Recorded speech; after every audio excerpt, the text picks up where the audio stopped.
ایک شخص تھا، اسے کبھی زندگی میں کوئی پیر ہی نہیں ملا. توجہ چاہوں گا، 60 سال کا ہو گیا. کئے سال کا؟ 60 آ گیا. پیر ہی نہیں ملا. بیوی مرید تھی، بچے بھی مرید تھے، اس کے پاس کوئی پیر نہیں تھا. اس کا پرابلم جانتا کیا تھا؟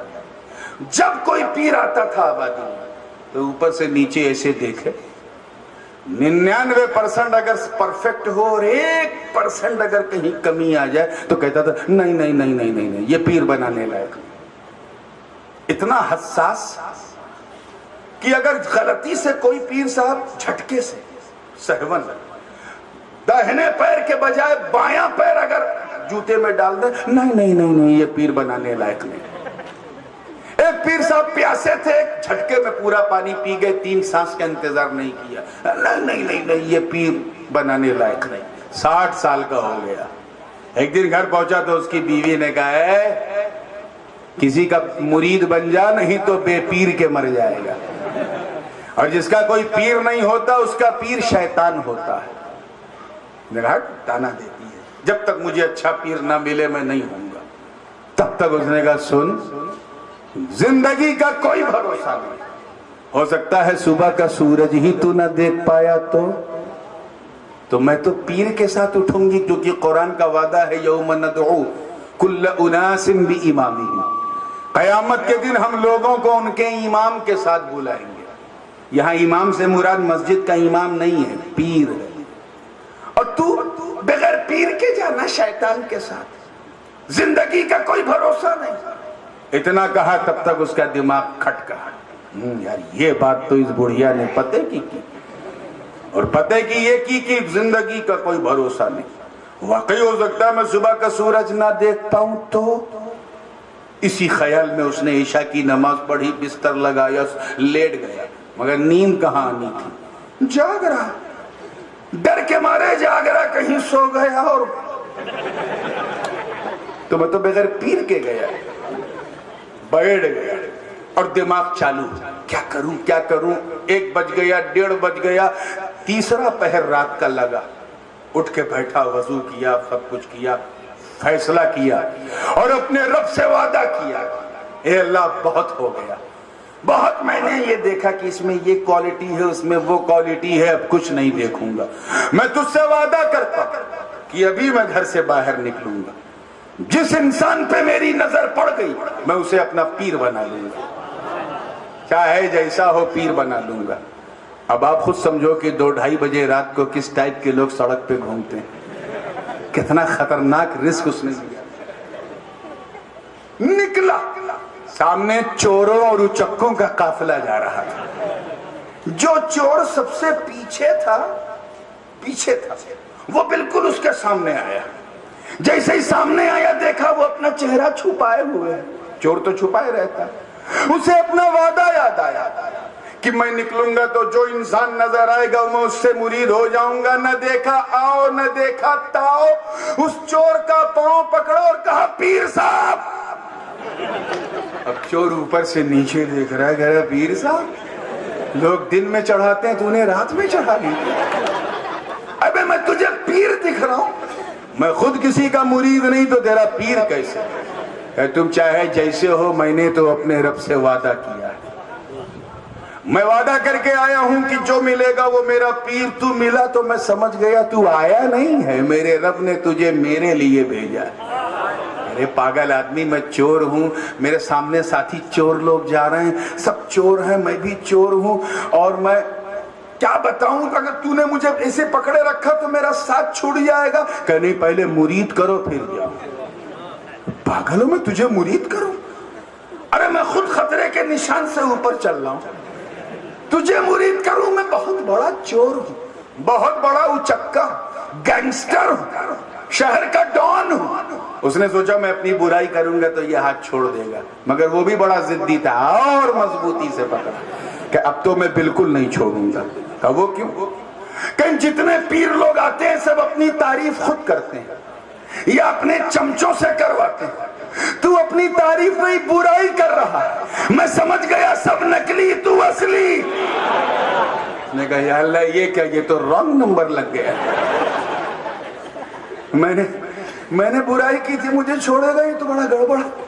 پھر اس کے دماغ میں ایک آئیڈیا آیا، اچھا میں تیرا پیر، جی حضور، تو میرا مرید، جی حضور، تو تجھے معلوم ہے پیر کا آدیش ماننا کتنا ضروری ہے؟ جی حضور مان جانتا ہوں، جان مانگو تو دے دوں، یعنی جان نہیں چاہیے، بس میرا آدیش یہ ہے کہ تو مجھے چھوڑ دے۔ اے پیر صاحب، گردن میں اپنی آپ کو دے دوں گا مگر ہاتھ نہیں چھوڑوں گا، پہلے مرید کرو، مرید کرو۔ اب اس کو بھی لگا یار یہ تو بہت ضدی، تو کہا اچھا دوسرا آئیڈیا دماغ میں، دیکھ سامنے گھر ہے، وہ ٹارگٹ پہ تھا، میرے ساتھی وہاں سے پتہ نہیں کیا کس گھر میں گھسے، لیکن یہ جو سامنے گھر ہے نا، ابھی میں تیرے ساتھ وہاں چلوں گا، تیری نظروں کے سامنے چوری کروں گا، اب تو یقین کر لے گا کہ میں چور ہوں؟ کہا میں جو بھی یقین ہو لیکن مرید پہلے کر لے، ارے چل میرے ساتھ۔ جیسے ہی ٹارگٹ والے مکان پہ پہنچا، اس کے دل میں خیال آیا چور کے، کہ دیکھ تو شریف آدمی معلوم ہوتا ہے، اللہ کی تلاش میں اس راہ مولا میں نکلا ہے، مجھ بد نصیب کے ہاتھ میں پھنسنا چاہتا ہے، دیکھ گناہ کرنا تو گناہ ہے ہی ہے، گناہ دیکھنا بھی گناہ ہے، تو وہاں مت جا، تو یہیں بیٹھ، یہیں بیٹھ، میں اندر جاؤں گا، چوری کروں گا، چوری کا مال تجھے دکھاؤں گا، پھر بھی اگر تجھے یقین نہ ہو تب مرید بناؤں گا۔ اس نے کہا ٹھیک، پکی بات ہے نا؟ کہ پکی بات ہے، میں وعدہ کرتا ہوں، زبان دے رہا ہوں۔ چور اندر گیا اور یہ وہیں بیٹھ گیا، اندر مکان میں اندھیرا، نہ کچھ نہیں دکھ رہا، ایک چراغ بھی نہیں جل رہا ہے، دور ایک چراغ جل رہا ہے۔ چور نے ہاتھ پیر مارنا شروع کیا، کچھ مل ہی نہیں رہا، ایک طرف ہاتھ مارا تو تسبیح ملی، ادھر ہاتھ مارا تو مصلی ملا، اور آگے ہاتھ مارا تو لوٹا، کہیں نماز کی چوکی۔ دل میں خیال آیا، ارے مکان کا مالک تو باہر بڑے قیمتی کپڑے پہن کے نکلتا ہے، ہزاروں اشرفیوں کا تو صرف جبہ ہوتا، اور اندر سے بالکل کنگال، کچھ ہے ہی نہیں۔ چور اسی تلاش میں ایک کونے میں، اور ادھر دوسرے کونے میں پیر پیرا، میر میرا، شاہ جیلا، قندیل نورانی، محبوب سبحانی، قطب سمدانی، شاہباز لامکانی، جدنا محی الدین ابو محمد عبد القادر جیلانی، غوث اعظم دستگیر پیران پیر روشن ضمیر رضی اللہ تعالیٰ عنہ دیکھ رہے۔ ابھی بات شروع بھی نہیں ہوئی کہ حضرت سرکار سیدنا خضر علیہ السلام کی آمد ہوئی۔ حضرت خضر نے کہا ہے عبد القادر جیلانی، کرخ میں قطب کا انتقال ہو گیا، صبح کا سورج نکلنے سے پہلے کسی کو قطب نامزد کر دو۔ اے بیکانیر والو، میرے غوث کی شان کرامت دیکھ۔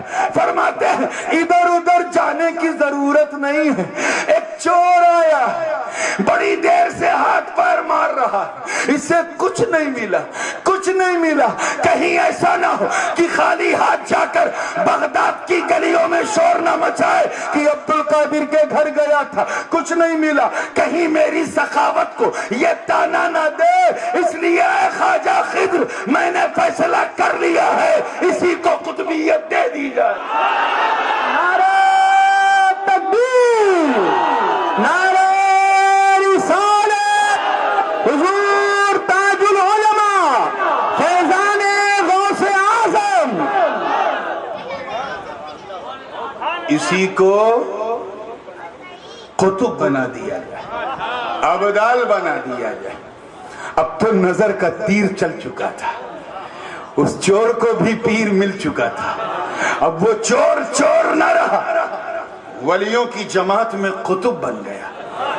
اب تو نظر کیمیا اثر کا اثر ایسا کہ نہ مرید یاد نہ ساتھی یاد، اب تو بس نظر جانے جانا ہے، نظر سے پی رہا۔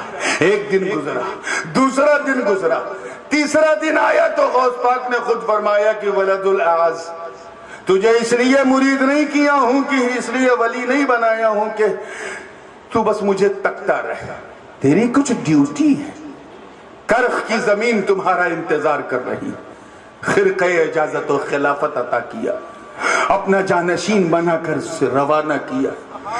وہ مرید صادق آگے بڑھا ہی تھا کہ غوث پاک نے کہا رے سن تو صحیح، جا تو رہا مگر باہر دروازے پر تیرا ایک مرید 3 دن سے تیرا انتظار کر رہا، پہلے اسے مرید کر لے پھر خیر میں جانا۔ تو کیا سمجھے آپ اس واقعے سے؟ کیا سمجھے کہ اگر پیر کامل ہو، توجہ چاہوں گا، پیر کیا ہو؟ زور سے بولو، کامل ہو تو ناقص کو کامل بنا دیتا ہے، مگر اگر مرید اپنی طلب میں کامل ہو تو چور کو بھی ولی بنوا